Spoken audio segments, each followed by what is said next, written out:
Salut, c'est Rems, on se retrouve aujourd'hui pour une nouvelle vidéo. On va parler de The Greatest Showman, la nouvelle comédie musicale de Michael Gracie avec Hugh Jackman et Zac Efron. C'est l'histoire d'un film qui raconte la vie de Phineas Taylor Barnum. C'est une histoire vraie et donc dans cette vidéo on va comparer la véritable histoire de Phineas Taylor Barnum et la version du film.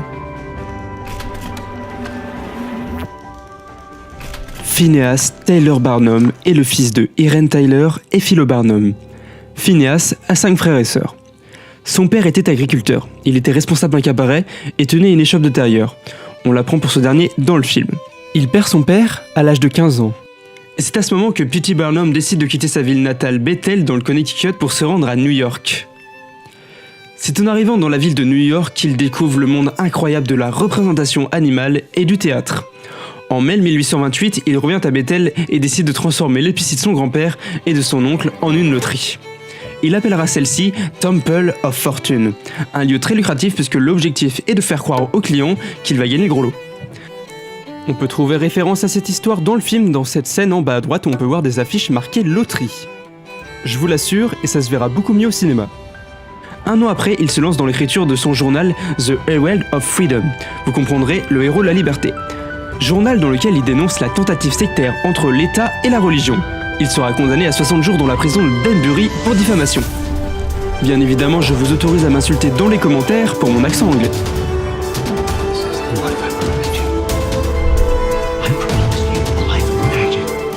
Wonder.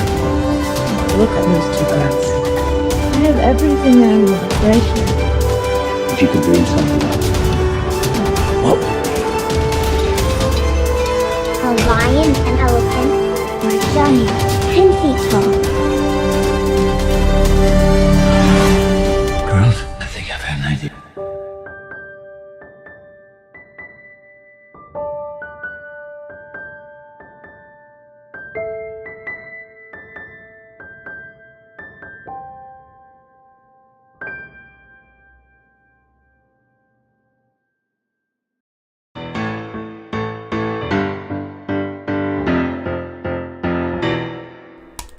C'est en 1834 que P.T. Barnum se rend à New York pour commencer sa carrière dans le cirque.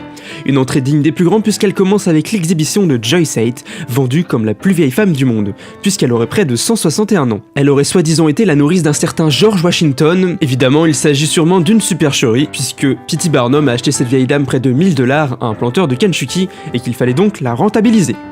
Après la mort de celle-ci, il part faire le tour des provinces avec The Around Turning Traveling Circus.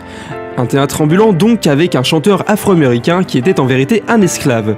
Le chanteur les abandonne dès que la tournée arrive en Caroline du Nord, car c'est un état qui luttait contre l'abolition de l'esclavage. Barnum, homme d'affaires, décide de ne pas rembourser ses billets et décide de chanter à sa place. Il va donc se couvrir le visage de noir, bien sûr c'est encore une supercherie. Pour arriver à remonter la pente financièrement, Barnum, comme dans le film, va acheter le Scudder American Museum en 1830, un musée d'histoire naturelle et de bibelots. Victime de son échec, il décide de remplacer tous ses bibelots par des freak shows. Il placarde donc la ville d'affiches et utilise de nombreux moyens de communication pour promouvoir son show des curiosités. Il fait l'éloge de son géant islandais, des femmes de Pentagonie, des nains, des serpents de mer, mais on retrouvera aussi le général Tom Tom, surnommé Tom Pouce, interprété par Sam Humphrey dans le film. Il y avait aussi les sirènes de Fidji, qu'on n'évoque pas dans le film, mais qui étaient très célèbres à l'époque. Educated fleeces, time of aborigines, two ladies joining across her knees, a Mona Lisa made of ice. Hot and fast, forgotten, then forgotten, spots of cotton gin and nylon inside them, better see that twice.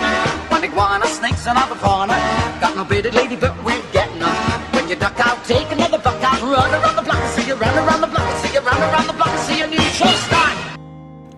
La véritable Jenny Light est une chanteuse suédoise née en 1820, une artiste très précoce, car ce n'est pas moins de 400 représentations qu'elle fera avant l'âge de ses 10 ans. Le rôle est interprété par Rebecca Ferguson. Hasard ou pas, c'est une actrice aussi de nationalité suédoise. Mais ce n'est pas elle qui chante dans le film puisqu'elle est doublée par Lauren Allred, qui faisait partie du top 20 de la 3e saison de The Voice aux États-Unis. Jenny Light part en 1850 pour une tournée magistrale aux États-Unis avec notre inconditionnel Peter Barnum, et ce n'est pas moins de 93 représentations. L'histoire de flirt entre Jenny Light et Barnum a probablement été romancée pour le film. Pour ce qui est de James Gordon Bennett, on va l'appeler Monsieur Bennett, il a vraiment existé.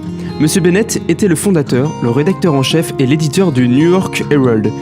C'est une figure majeure de l'histoire des journaux américains.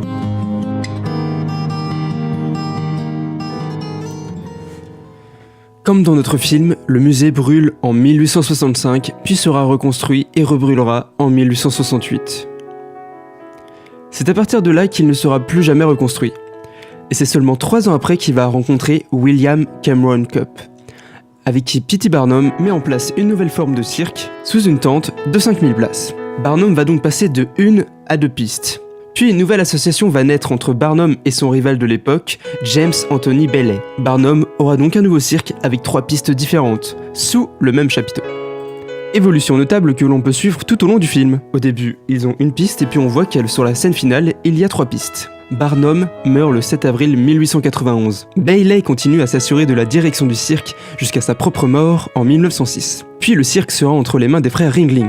La dernière représentation du cirque a eu lieu le 21 mai 2017. Il a été entre les mains des frères Ringling sous le nom de Ringling Bros and Barnum Bailey Circus. C'est ainsi que s'achèvera l'histoire du célèbre cirque Barnum créé par Phineas Taylor Barnum. Pour ce qui est de Philip Carlyle, Anne et leur histoire d'amour, c'est une fiction. Cette histoire a totalement été romancée pour le film et les personnages n'ont sans doute jamais existé. Voilà, j'espère que la vidéo vous a plu. N'hésitez pas à partager la vidéo si vous voulez montrer à vos amis la véritable histoire de Phineas Taylor Barnum. Sinon nous, on se retrouve très prochainement pour une nouvelle vidéo. N'hésitez pas à vous abonner. Salut!